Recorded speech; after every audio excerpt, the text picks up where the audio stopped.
छठ एक ऐसा पर्व जो न जाति देखता है न धर्म, जिसे हिंदू भी मनाते हैं और मुसलमान भी, पर जिसे न मंदिर की जरूरत है, ना किसी मस्जिद की, ना किसी पंडित की, ना किसी मौलाना की, जिसे न किसी चढ़ावे से कोई लेना देना है, ना ही कोई तामझाम से। ऐसा पर्व जिसमें सब बराबर हैं, आप अमीर हैं या गरीब, सब एक ही नदी किनारे खड़े होंगे।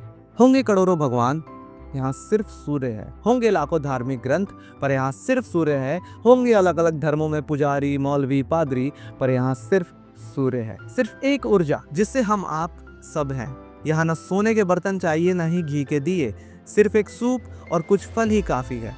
होगा आपके घर microwave oven, hitech induction panel, पर यहाँ सबका प्रसाद मिट्टी के चूल्हे पर ही बनता है। दिवाली में खरीदी होगी आपने सोन पापड़ी, काजू कतली और चमचम, पर यहाँ सिर्फ ठेकुआ चाहिए, वो भी खरीदा हुआ नहीं, खुद से बनाया हुआ। तभी जहाँ सबके सोन पापड़ी का एक ही स्वाद, वही हर घर के ठेकुए की अलग मिठास होती है। खाना खाते होंगे आप सोने चांदी के बर्तन में, पर छठ का प्रसाद तो केले के पत्ते पर ही मिलेगा।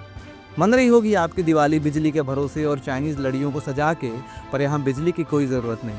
यहाँ कोसी मिट्टी की होती है और दिया बैटरी से नहीं, सरसों के तेल से जलता है। आपके पास महंगी गाड़ी है या टूटी साइकिल, इससे कोई फर्क नहीं पड़ेगा। दौरा तो सिर पे ही सबको उठाना है और घाट पे पैदल ही जाना है। बड़े शहरों में लोग भेजते होंगे अपने माँ बाप और दादा दादी को वृद्धाश्रम में, पर यहाँ दिखेगा एक बच्चा अपने दादाजी की उंगली पकड़े घाट पे जाते हुए। आपकी होगी जमीन कई बीघे की, पर घाट पर आपका कुछ भी नहीं, बस बैठने भर की जगह ही मिलेगी। होगी आपके पास विरासत में मिली हजारों एकड़ जमीन, पर यहाँ शाम के समय घेरी जमीन सुबह नहीं मिलने वाली। ये बात आपको एहसास दिलाएगी कि यहाँ आपका कुछ भी नहीं, कितना भी इकट्ठा कर लो, एक दिन यही छूट जाएगा। हिंदू भी छठ करते हैं तो मुसलमान भी, क्योंकि नदी सबकी, सूरज सबका, धरती सबकी और आकाश सबका। यहाँ कोई जाति के नाम पे छुआछूत नहीं, ना ही किसी में कोई भेद।